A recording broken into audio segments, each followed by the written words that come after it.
আমি সাউথ সালমাৰ মানকাছাৰ ডিষ্ট্ৰিক্টৰ মেডিচিন চেণ্টাৰটো আজি ওপেন কৰিলোঁ। আজি বহু দিনৰ পৰা আমাৰ এইটো ওপেন কৰাৰ কাৰণে আমি চেষ্টা কৰি আছিলোঁ, কিন্তু আমাৰ বিভিন্ন ধৰণৰ অসুবিধা যেনে ঠাই বা সুবিধা নথকাৰ কাৰণে আমি কৰিব পৰা নাছিলোঁ। আমাৰ আপোনালোকে জানে যে আমাৰ ইয়াত পাৰ্মানেণ্ট কোৰ্ট বিল্ডিং নাই, আৰু তথাপিও আমি অশেষ প্ৰচেষ্টাৰ মূৰত আমি টেম্পৰেলি এই মেডিচিন চেণ্টাৰটো আজি ওপেন কৰিলোঁ।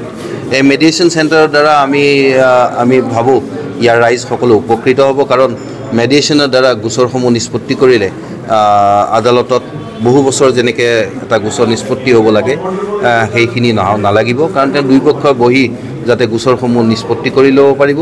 আৰু তাৰ উপৰিও ইয়াতে যিখিনি আমাৰ ট্ৰেইন মেডিয়েটাৰ্ছ আছে, জুডিচিয়েল অফিচাৰ্ছ আছে, অনাৰেবল হাইকোৰ্টে তেওঁলোকৰ জুডিচিয়েল একাডেমি ট্ৰেইনিং দি আহিছে।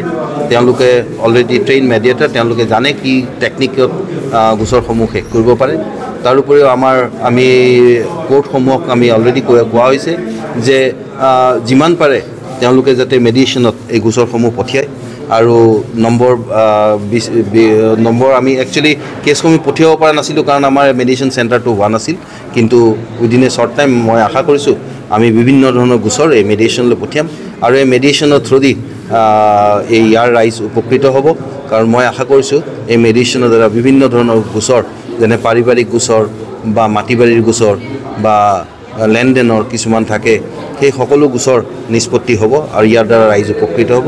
ইয়াকে কৈ মই মোৰ বক্তব্য সামৰিলোঁ। ধন্যবাদ। আপোনালোকে চাই আছে নিউজ কেয়াৰ 24, সত্যৰ সন্ধানত অবিৰত যাত্ৰা।